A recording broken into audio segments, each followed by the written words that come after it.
Good morning, ladies and gentlemen. My name is Dave Crouch, and this is the town hall meeting. I started to call it the Public Affairs Roundtable, which it went by that name for many years, but we now have labeled it the town hall meeting. It's brought to you each month by Williamson Inc., our county chamber of commerce, and we certainly enjoy being here at the beautiful Columbia State campus where they host us each month, and glad to have you with us here in the audience.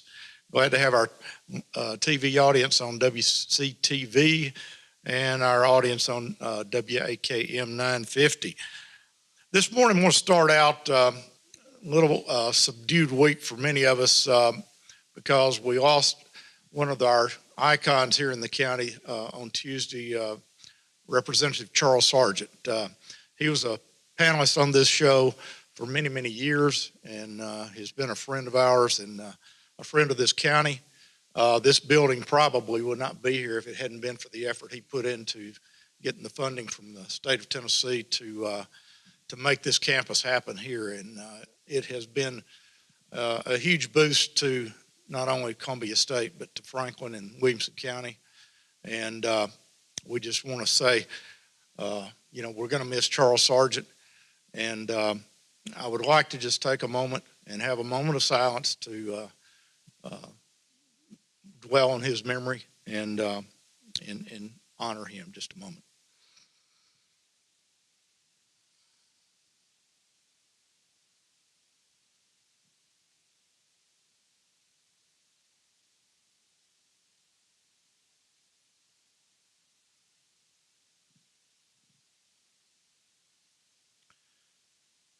Thank you very much. His funeral will be Sunday, and I expect to see quite a few of the folks here there because we will be honoring him and just thinking about his contributions here and to us personally as well as the county. Our guests this morning are Dr. David Snowden and several members of his leadership team at the Franklin Special School District. Dr. David is the director of the Franklin Special School District. He has with him this morning Mr. Chuck Arnold, Dr. Roberta Hill, Dr. Katrine Stevens, Dr. Mary Decker, and Dr. David Esslinger, all taking a huge role in making the special school district as good as it is, which we're very proud of. Dr. David, you have been with the school district now for 18 years, and it seems like about 5 years ago that you came here, but 2001 was a good while back, and it's been you stay out of the news better than some of the other leaders here in the county. How do you do that? Somebody give him the mic. I don't know how. We just I think most of these people keep us out of the newspaper, and then our teachers. And this is just a few of our leadership team members, and we have several more. All of our administrators are part of our leadership team, and they do a great job. Of course, we know where most of the work is done, obviously, is in the classroom. So that's where the rubber meets the road, so to speak, and our teachers do a fabulous job. So I think when you have a lot of great people and you got a great board, we got 2 board members here with us this morning. So all that collaboration, all that hard work, and we seem to stay below the fold anyway in the news. That's good. Before we get to them, let's get to know you a little more personally. You've wife and 3 kids here and living here in Franklin, and you've hailed from Mississippi. Spent a little time down in southern Mississippi. Is that right? That's correct. Why did you choose to come to Franklin? Well, we don't have enough time to really talk about and tell that entire story, but it was really, there's some things that are destined, and our Heavenly Father, I believe, has a lot to do with that. And I think just the timing, and I didn't even know where Franklin, Tennessee was back in 2001. So I guess blessed and lucky to arrive here. But I couldn't have found a better place, both personally and professionally, to be. So again, it's a little bit of a long story, but I'm glad I'm here. What do you do in your spare time? Well, some people would ask if I'm a golfer. No, I'm not a golfer, but I do enjoy playing golf, and I like to be outside. So that's kind of what I do, and I guess that's my main hobby. I like to read. Most of the time, I don't get to have an opportunity to read a lot of fiction, but I do enjoy getting away from educational literature and spend some time on some fiction and some historical documents. My major in college, ironically, was history. Okay. And I've always been fascinated. And of course, you move to a place like Franklin, got plenty of it. Plenty of history and the heritage. So it's great. We've just heard, I think, yesterday that our state education commissioner has decided to leave, Dr. Candace McQueen. And new governor will have to find somebody to appoint to that position. What does an education commissioner do for Franklin Special School District?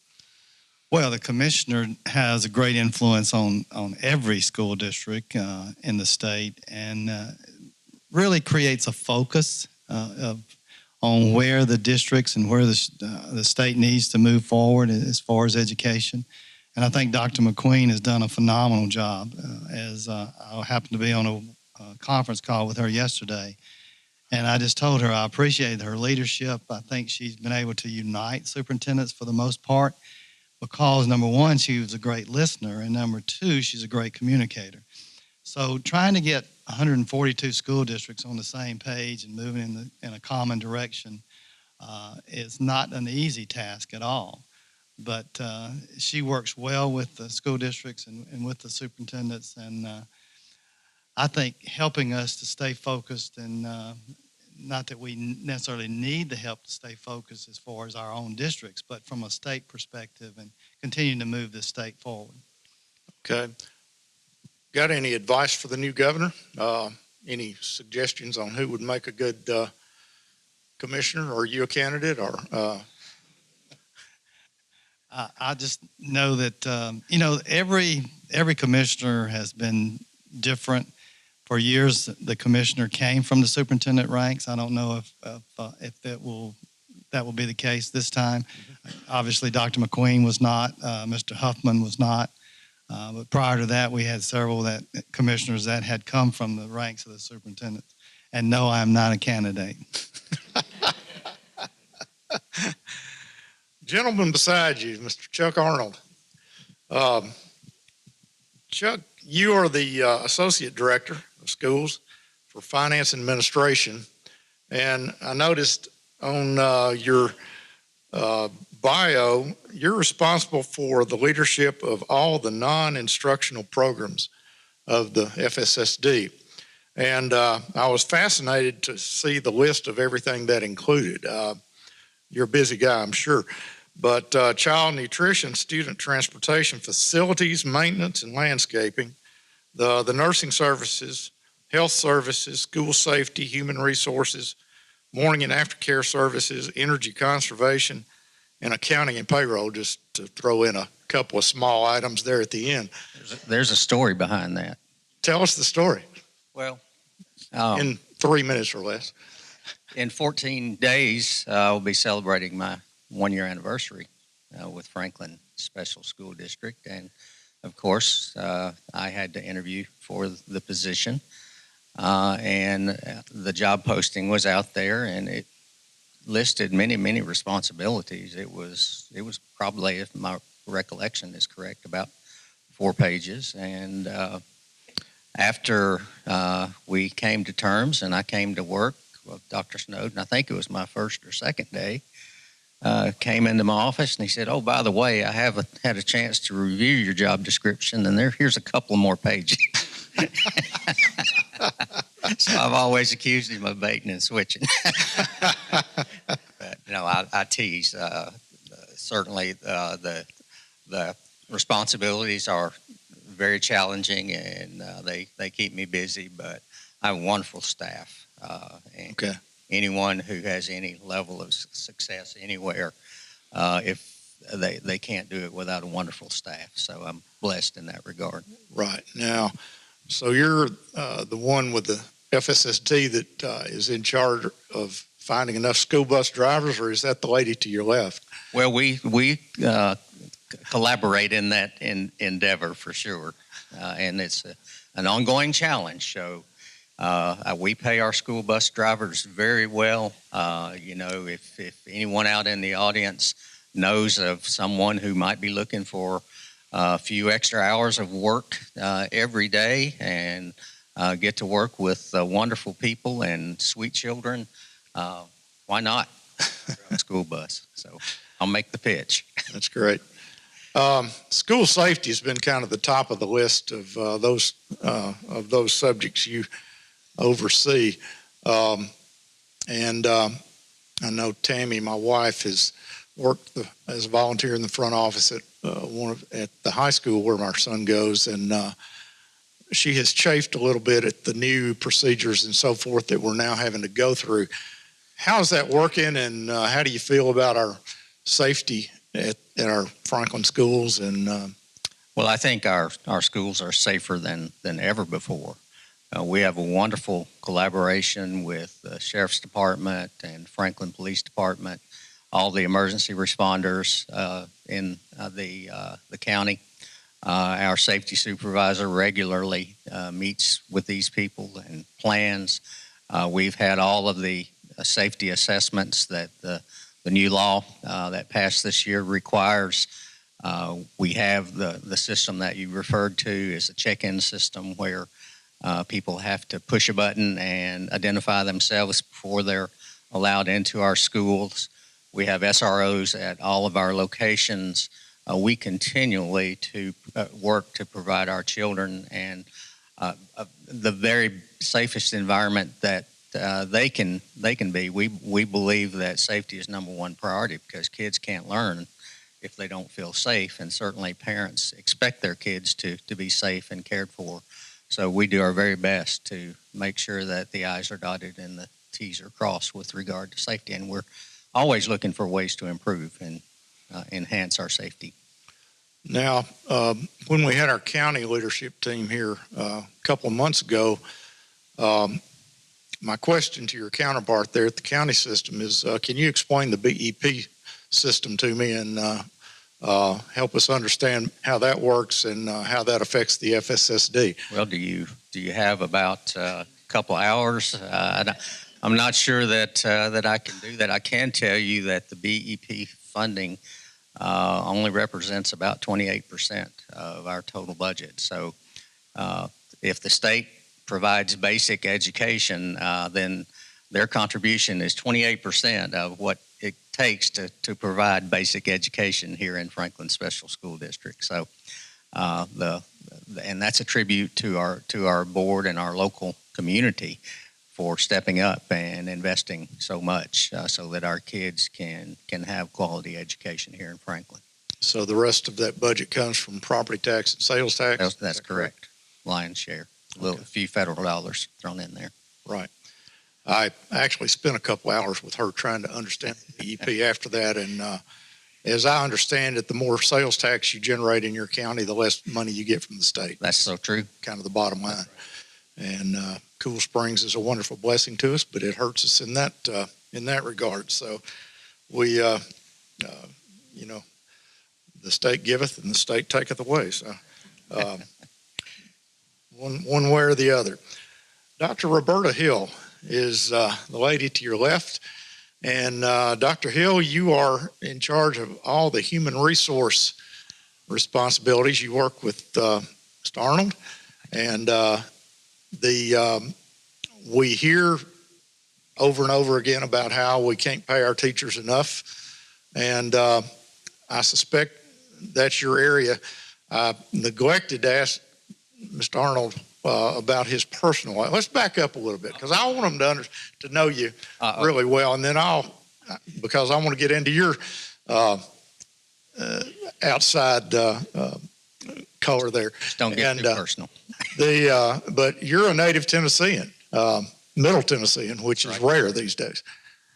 I was born and raised in Shelbyville, Tennessee, right down the road, and went to Middle Tennessee State University, graduated in '74 with a degree in accounting.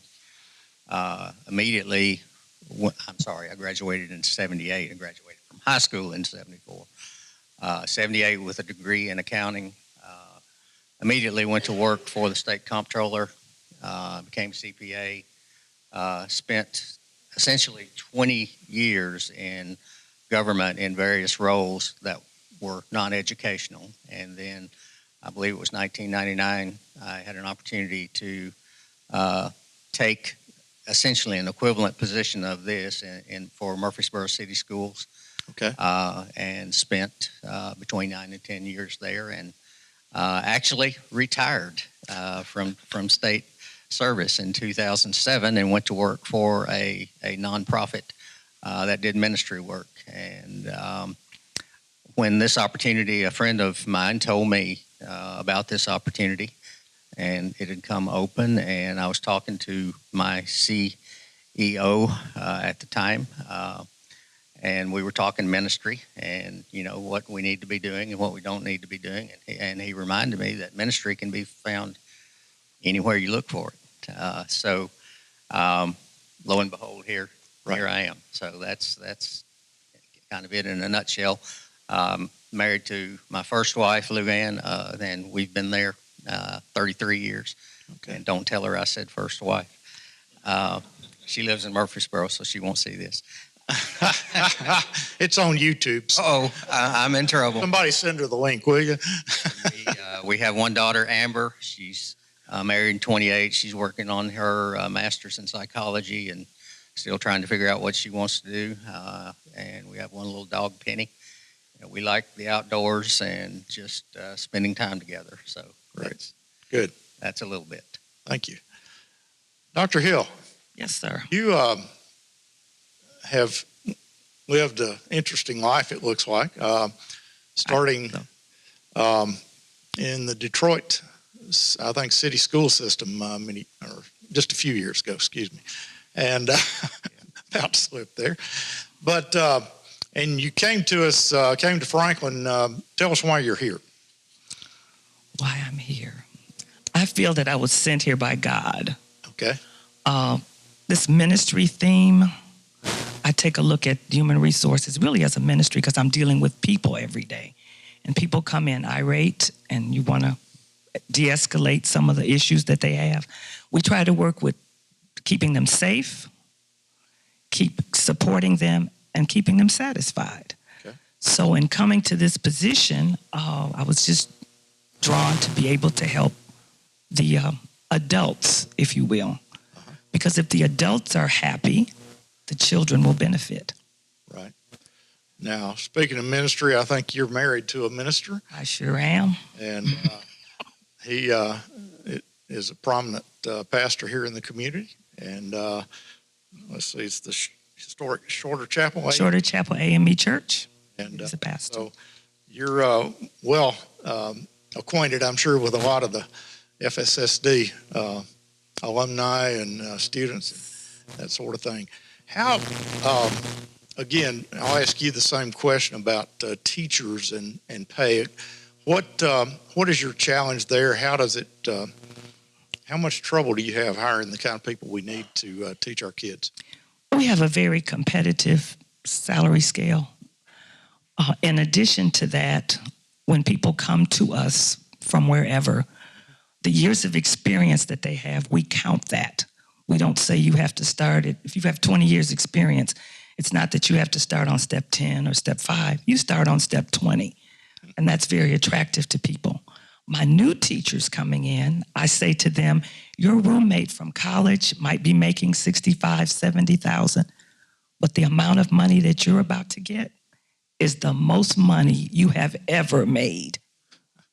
Because you've been waiting tables or working in the mall. And in addition to that, our package gives them medical insurance, dental insurance, vision insurance. Okay. And as an aside to that, I meet them in the summer in August. I see them again in September. And when we came together in September, I had teachers with new glasses, braces. So it's working for them. And it's just putting it in perspective. A package together that, Yes. that accomplishes what they want in life. Yes. So Their parents are happy that they have those things. I noticed in your list of responsibilities, you, exit interviews are one of your responsibilities. What do you learn from those? I find out why people are moving on, basically. One of the questions I ask, is there anything differently that the school could have done to keep you here? And I also ask, is there anything differently that the district could have done to keep you here? We have a very good track record in retaining our teachers because I would say since 2001, we've lost 2 that were unsatisfied. The rest of those have had babies and wanted to stay home with babies. They've come here with their husbands who've been in, or wives who've been at universities. They finish their degree and they head back home. But no one is, turning their keys in and said, I don't want to do this job anymore. Have you had any teachers you didn't want to keep that you had to I plead help out the door? I plead the fifth. As in any profession, no one is 100%. So no matter whatever profession you go into, I always say that sometimes even with medical doctors, they could have graduated at the bottom of their class, but you never know it. There's shingles hanging up and they're the medical doctor. So occasionally some will come and they will figure that this is not for me and make some other choices. So with your background in the Detroit public schools and a little bit in Metro public schools, both of those I think are fairly diverse school systems. And Franklin Special has a lot of diversity. And is there anything that you can bring from that past experience that will make a difference here positively for maybe the underprivileged child, or things that you don't want us to do that you saw being done somewhere else? I think respecting the differences is what's key, and getting to know the differences. Just some cultural things. A lot of times we will say to children, look at me when I'm talking to you. Well, some cultures, that's disrespectful for a child to look at an adult when they're talking to them. But if we don't know that, we insist that they look at us when we're talking. So learning some cultural cues, being respectful of what those differences are, and acknowledging them. I think I was asked one time about the fact of the melting pot. Well, I think we should look at it as a tossed salad, because I want you to see who I am. I want to see that carrot and that onion and that piece of lettuce. Who purees a salad? So you want to be able to identify the individuals and be able to be respectful of that. So is the FSSD doing a pretty good job of that? I think we are. I think so. They keep coming from everywhere. That's great. The lady next to you, Dr. Katrine Stevens, and I got her name right. She has an interesting spelling of Katrine, and I just want to make sure I did that right. But did well. Dr. Stevens, you are the Associate Administrator over all the teaching and learning at the FSSD. So that's your list of responsibilities, I'm sure, is right up there with Mr. Arnold. And it's a very broad brush that you cover. What do you do all day long? Well, back up a minute. Tell us how you got to the Franklin Special School District. My apologies for that's all right. Getting carried away here. Great question. I can't wait to answer it, depending on what day I choose. So born in Sweden, I had a military father and a mother that he met overseas. And so I had a very rich beginning, learning lots of different languages. And we came to the United States when I was 5. Spent many years in Pennsylvania up till I was a sophomore in high school there through the education system. Moved to Northern Virginia finished high school in Fairfax County Schools, attended Virginia Tech, go Hokies, and earned my elementary education degree through 8th grade, and then when I taught my first year at Virginia Beach Public Schools, because I wanted the bumper sticker that says, "I teach at the beach." I met my husband, who was in the Navy, and he and I married. We're in our 29th year of marriage and have had a wonderful time. 2 great daughters, a wonderful grandson and son-in-law. So we love life, and we're all here in Middle Tennessee together. I attended Sam Houston State University. We lived in Texas for 8 years, and I got my master's there. Then we moved to Middle Tennessee. My husband was a recruiter here down at Shelby Avenue for the Navy. And I worked for and went to Middle Tennessee State University, earned another degree, and landed in Murfreesboro City Schools, where I was an assistant principal and principal there for several years, 10 years as principal. And my last experience there, I opened a brand new campus, K6. We had about 1,100 students. Myself and an assistant principal were responsible for all of those children, and it was a wonderful opportunity to craft something new and mold that and just have a hand in the history of that campus.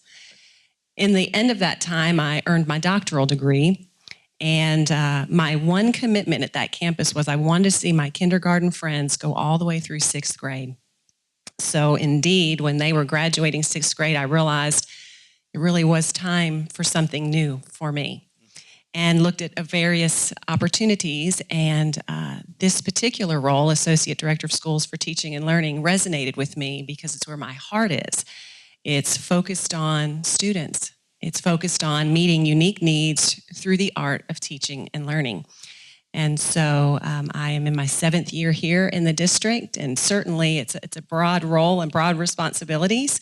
Anything related to teaching and learning, where Mr. Arnold is anything not related to teaching and learning, I'm the other side of that. So that's curriculum, professional learning, special education, EL services, federal programs, counseling, social work, you name it. If it's related to teaching and learning, technology, instructional technology, I could keep going. It's an area in which I support, oversee, and help coordinate. So every day is different. Right.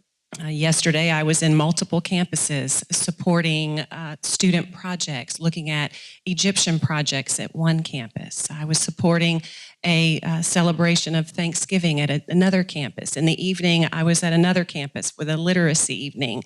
In between those moments, I'm working on projects and tasks that are a part of my role, or having lots of communication with principals, assistant principals, my team members, just to help support them as they think through what they're working on, those kinds of things. So every single day is different, just like today. Now, our education commissioner that's now leaving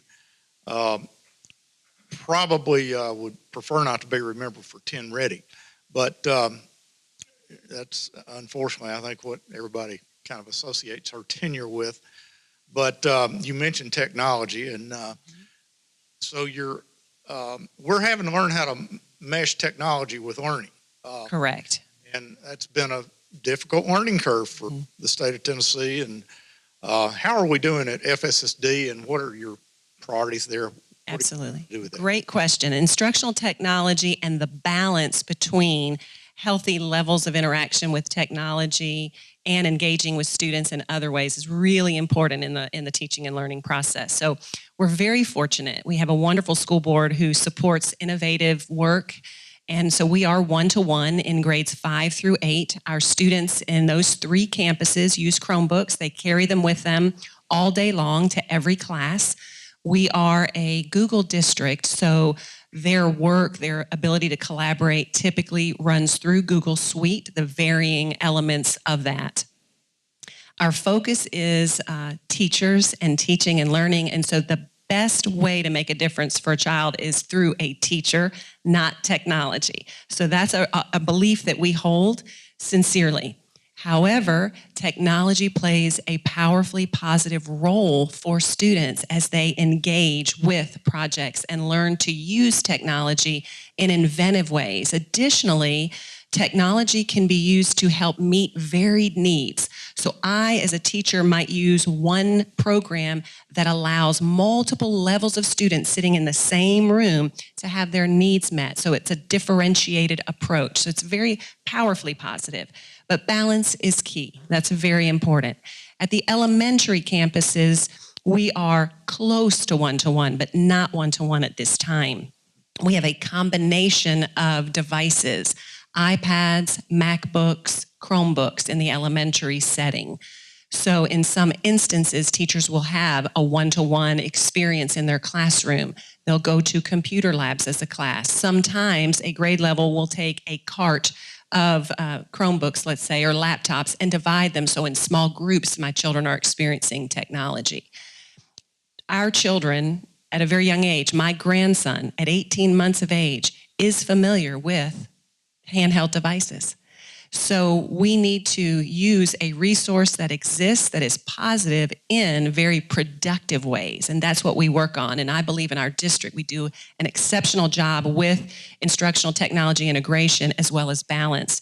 We're blessed to have 3 instructional technology specialists. One serves all elementary campuses, one serves 5-6 grade levels, and one serves 7-8. And they are in the field modeling, co-teaching, supporting, helping. When you have technology, you must have other resources to support that work, that integration. So if you were the teacher grading the FSSD on the technology broad spectrum at the FSSD, would you give us an A, B, C, or D? Hands down an A. Really? Yeah. Awesome. And I was going to ask you what it would take to get to an A if you gave us a B, but Yeah. sounds like... You know, with anything you can improve, because remember, an A has a range, right? So you can always improve even when you're at a high level, always. ELL, Yes. English learners, Mhm.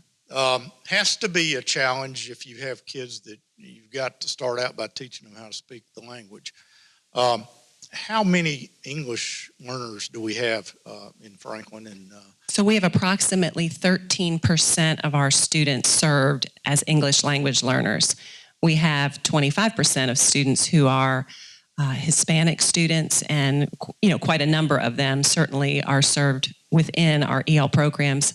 We have a French student who joined Franklin Elementary, but we have many other languages. At last count, I want to say roughly 30 languages that are within the district that are served within EL. Certainly a challenge. As you know, we're an English immersion state, so they are immersed in English language, and they are learning some very basic words as they go. They're certainly learning how to communicate. I will say a wonderful experience yesterday when I was at the campus where the Egyptian projects were. I met a young man. He was standing very quietly by his project, and I asked him to tell me what it was about.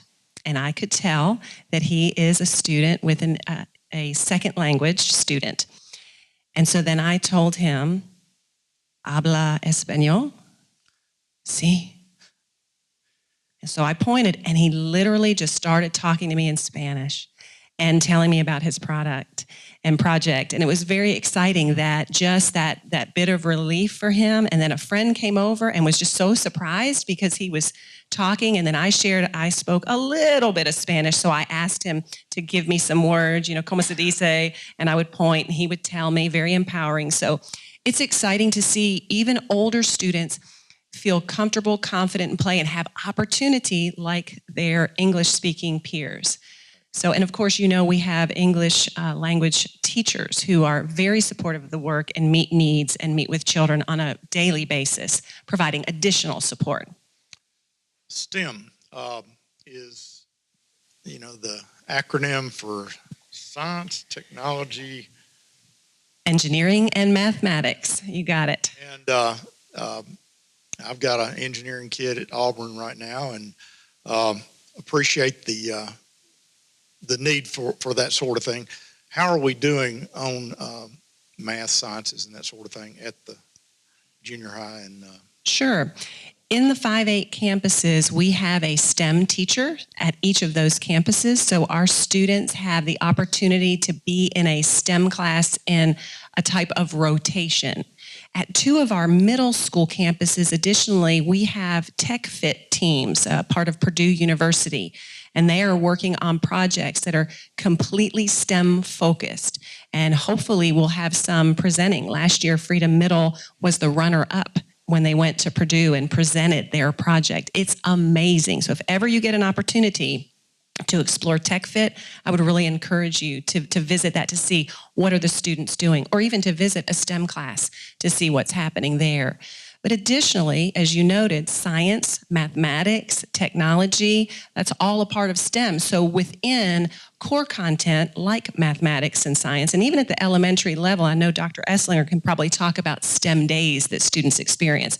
We're having hands-on problem-solving, creative thinking experiences within content, which really helps bridge those contents together to form STEM, even in small ways. As a parent of a kid that just recently went through Franklin Middle,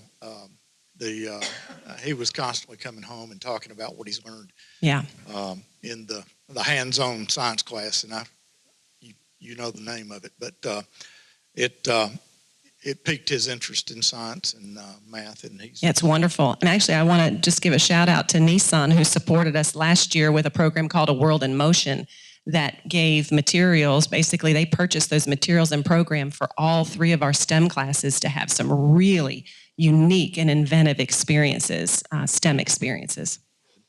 Introduce the lady next to you and tell us, she's on your team. Yes, so this is how she helps you. Oh, she helps me in amazing ways. So this is Dr. Mary Decker. She's in her 5th year with the district. She is the curriculum and professional learning supervisor. So when you think about content areas, physical education, world language, math, reading, any content area you can think of, she's responsible for things related to that, whether that's textbook, materials, resources, and then professional learning covers all elements within those areas.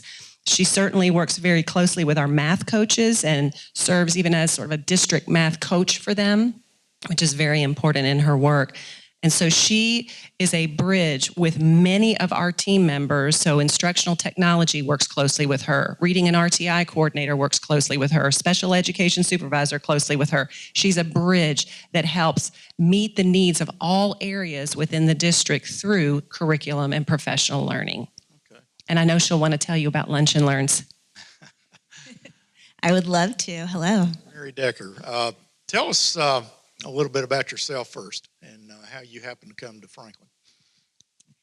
Well, starting back at the beginning, I was born in Cincinnati, Ohio.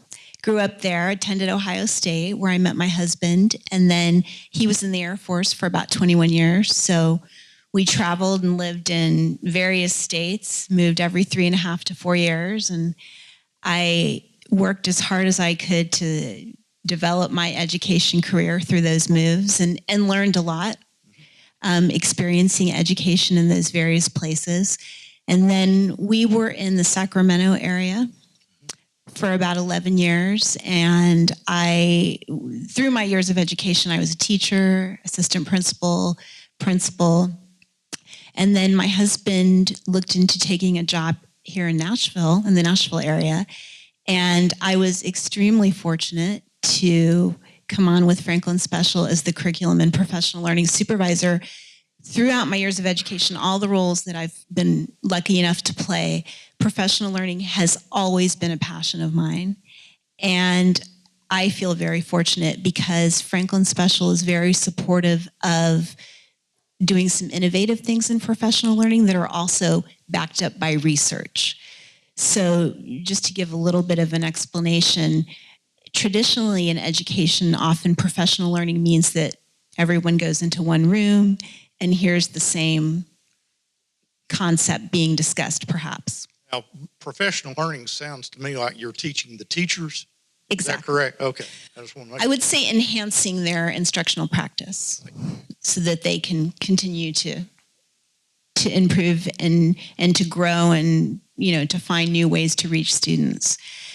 So it's been a little bit tricky in education to ensure that all educators receive the professional learning they need. But Franklin Special is so supportive of ensuring that Dr. Stevens talked about the various areas for which I'm responsible, the content areas, science, math, physical education, art, music, so forth. We really work to give each group of teachers in each of those content areas the professional learning that is aligned with their needs. And ultimately, what we're really working to do is to tie that professional learning to student achievement, because that's what it all comes back to. Does it work? We're finding that it does. Yes, it's a constant challenge. And may I talk a little bit about the lunch and learns Dr. Stevens mentioned? So this is something else that I feel very lucky to be a part of in Franklin Special. Since I've been with the district, 3 times a year, Dr. Stevens and myself meet with the team at every one of our schools.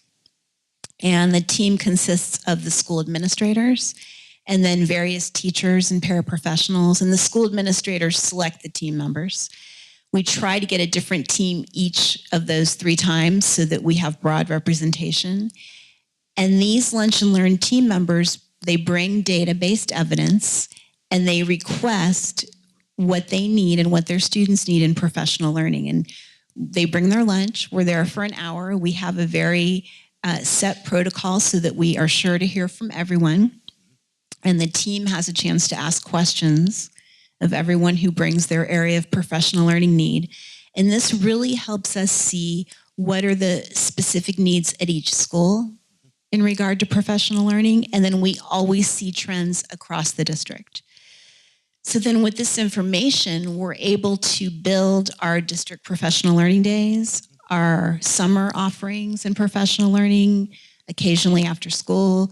Sometimes we'll go into specific schools and offer professional learning for either that whole staff or maybe one particular grade level. And this might be through myself, through teaching and learning members. It might be through someone from outside of Franklin Special. It just depends on what the need is. So what does a math coach do? So the math coaches, they also have a wide range of responsibilities. They typically work very closely with the school administrators and teachers around the data. What does it say about what students are learning, their areas of strength, their areas of need, and where perhaps does instruction need to be adjusted, or where does an instructional practice, where should we replicate it? They're frequently in classrooms with teachers perhaps modeling an instructional practice or having a conversation about what do you think about that instructional practice and should we do that again, or is there something that we need to adjust? They're very supportive in terms of our math adopted materials, the textbooks, the digital resources, ensuring that the teachers have the support they need to utilize those in the interest of student learning. Again, would you give us an A? As far as the math coaches? As far as the professional learning and as far as our teachers? Well, our teachers, most definitely an A. And professional learning, I would say so. It's something that I'm so constantly working to improve that I would say an A, but never losing that challenge piece because it's constantly evolving. What about our principals? Oh, A without a doubt. That's another part of my job that I love is I work very closely not only with the members of teaching and learning, but with principals and assistant principals. And they are so supportive in terms of whatever's needed as far as curriculum and or professional learning. It truly is a team effort. So introduce the fellow next to you there and tell us what kind of job he's doing at Franklin Elementary.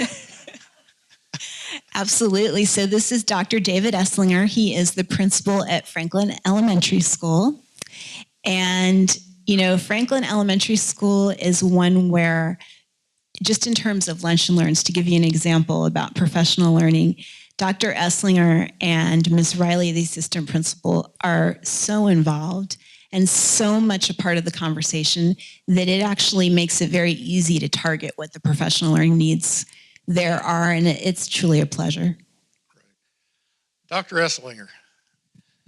Good morning, Mr. Crouch. How are you? Dr. David and I go back a ways. All three of my boys went through Moore Elementary when he was there as the assistant principal. So, not to mention that our church met there on Sundays. So we got. There are some names I remember more than others as an assistant principal, and the Crouch name is one of them. Not because of me, but because of my wife. Hopefully not because of And we can talk later about that. I've got notes. The school records, your permanent record never leaves you. You remember that? So we were thrilled when you were appointed the principal at Franklin Elementary, because that school had challenges from time to time, and we thought you were up to the job. Tell us a little bit about yourself. You're a Columbia guy. Got a kid that I think is a pretty good football player, maybe a basketball player. Yes, this week he's in basketball, yes. Well, I'm not a Columbia guy, so to speak. I guess my history's there, but I grew up in New Jersey. My mother and her family grew up in Columbia, so for 18 years, my 1 week of vacation was to Columbia, Tennessee. Never went anywhere else as a child. We went to Columbia every year. It's my dad's 1 week off, so experienced Columbia for 1 week a year and loved it. I love Columbia, Tennessee. We moved there 7 years ago. So I grew up in New Jersey, came to Nashville, knew I wanted to live in the South, went to Lipscomb for my undergraduate. Then I decided to spread the joy in all the colleges. I went to MTSU, Trevecca, to finish my doctorate in Trevecca.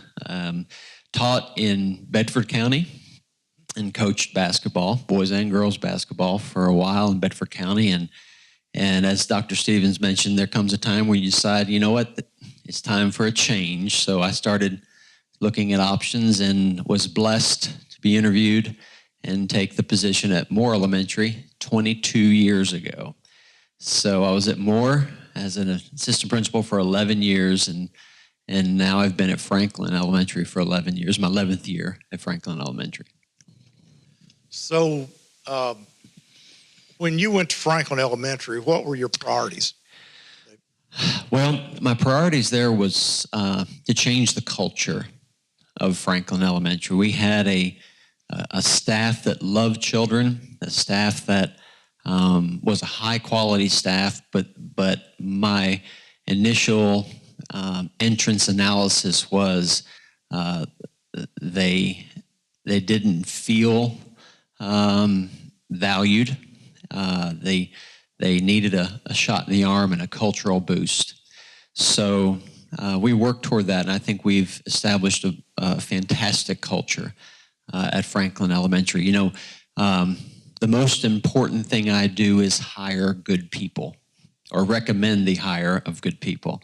And I have a saying in my over my place where I interview: given the choice between attitude and talent, I'll take attitude every day. I can teach talent. I can teach through this amazing support we have in this district. If I have a candidate with the right attitude, I can take care of the rest through the support we have. And I believe we've done that. We have a faculty that's phenomenal. They are truly a group of people that do have a missionary focus. If a teacher doesn't have a missionary focus or a missionary mindset about their job, they're going to struggle in this work, because it is such a passion-driven, heart-driven career. Right. And you can't look at this career as punching a clock and collecting a check. It is so much more than that. My observation is that you have a wide range of parental participation in schools, from people like my wife that wants to be there all day, every day, to other extreme. And the kids whose parents aren't as involved or don't seem to do as well. Mm-hmm. What can you do to change that? Is there anything you can do to change that? Well, first of all, I think we need to acknowledge that it may not be by choice. Okay, we have parents that are highly involved.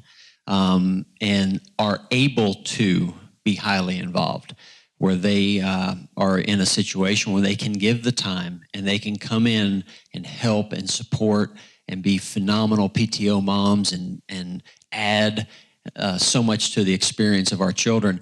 But there are other parents who are both working, or mom's working 2 jobs or a job and a half, and dad's working a job that's taking him, out of town so much or whatever. But what we need to do with that regard is first acknowledge that it may not be a choice. Second is the communication that we give to parents has to be very thorough. Dr. Hill has a favorite saying that it takes 7 times to thoroughly communicate.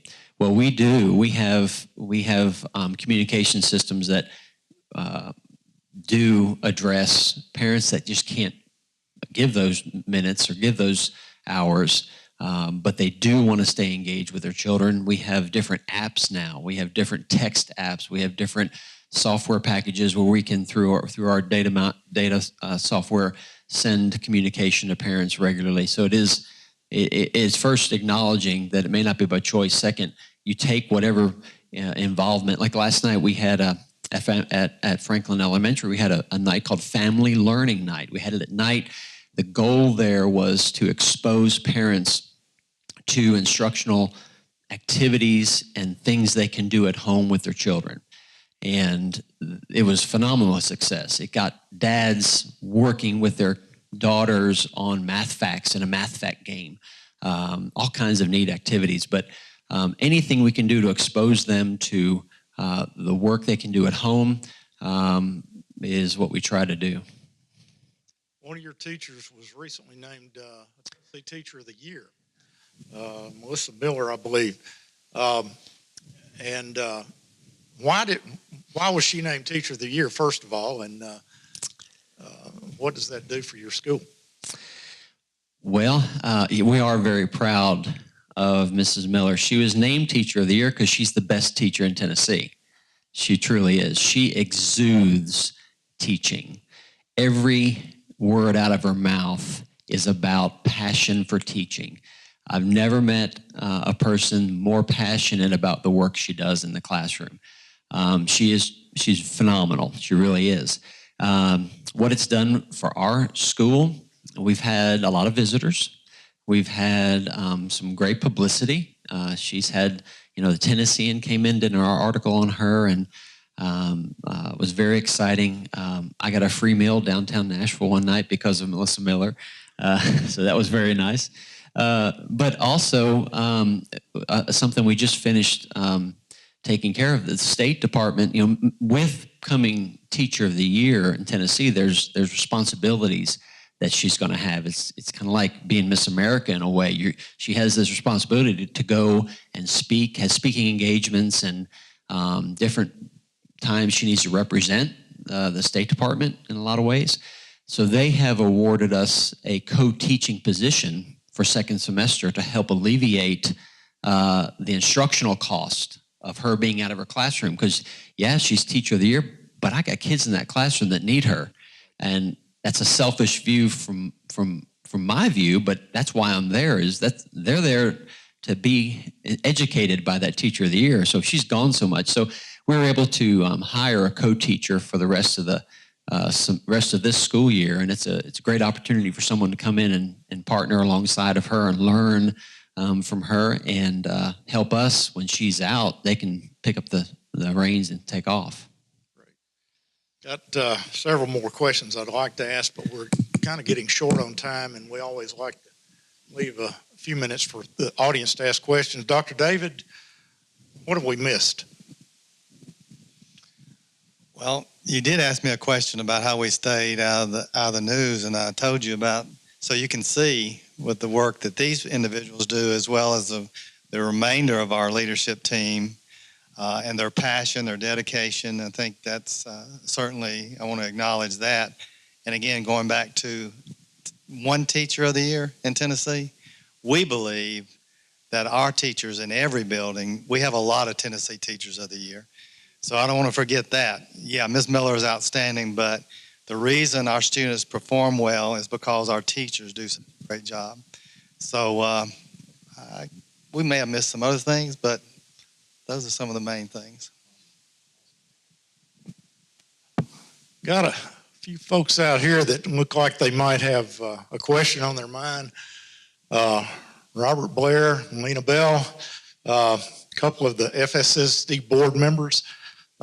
Any comments about your staff, Robert, and what you'd like to see them do that maybe they don't do?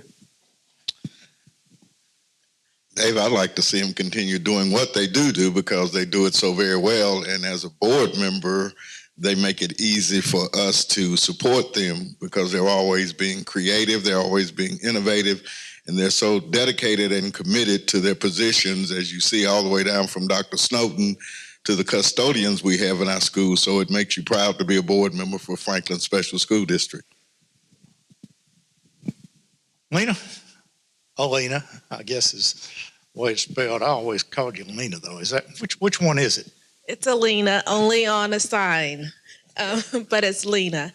I think what I am so excited about is the fact that our community has been able to hear portions of the Franklin Special School District story. And I am a big proponent and always saying, not just to our community, but to our legislators, to anyone that is curious about a phenomenal model, they need to come in and see what's going on within Franklin Special. It is a wonderful environment to be a part of. I'm super proud that my children are benefiting from this. And we all have varied learners within our community. And to know that we are caring not just for students that are your what I would consider mainstream students, but we're caring for students that are from marginalized backgrounds. The gifted population is being nurtured and launched.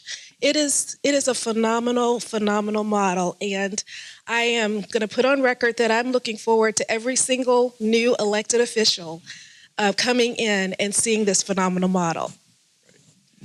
Kevin Townsell's hiding back over here in the corner. I didn't see him a moment ago, but Kevin, you've got a unique perspective because you're not only a board member for the FSSD, but you're also the HR director for the city of Franklin. Right.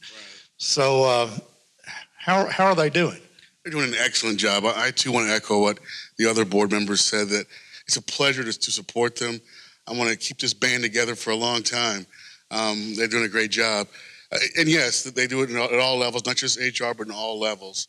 And it's tough to do because people don't realize we have a large population of the free and reduced lunch students here.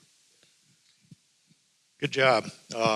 Really proud of what you all do, and just glad that we could be a small part of kind of letting the community know who the folks are behind the scenes. We see Dr. David a couple of times a year giving speeches, but we don't ever get to know y'all, and I appreciate y'all taking the time to be with us. And hope you'll use this as a highlight reel to bring all the folks you need together to keep making it happen. Nancy Conway, stand up a moment, will you? And tell us what Charles Sargent has done for this county. We got a moment or two to reflect back on him again. Well, we don't have enough time this morning to really tell what Charles Sargent has done for Williamson County. But to summarize it, he not only had leadership skills, but skills regarding compassion, understanding, and bringing people together. Bringing people together here on the local scene as well as in the state legislature. This building, this campus here at Columbia State is a true example of Charles's leadership and his compassion for higher education. But it goes farther than that. Not many people have ever had the track record that Charles Sargent has had at the state regarding a balanced budget and the different financial mechanisms that he used and he taught other legislators and state officials, even cabinet members of each governor. So we are most grateful and we're fortunate that we knew Charles Sargent. And our deepest compassion and sympathy goes to his wife, Nancy, children, grandchildren, and other family members. Thank you, ma'am. So thankful for the sponsors that help us in a financial way make this happen. Vanderbilt, AT&T, and a little company called Aspen Grove Asset Management in a small way. And appreciate the chamber staff for pulling all this together. Kel McDowell and Nancy, and all the folks back at the main office. And Creed Henderson, you make us look good every month, and we really appreciate that. Tom Lawrence over at WAKM. Thank you so much for all of you being with us, and we'll look forward to being back in January with our state legislative delegation. Hope you'll be here to join us then. Thank you very much.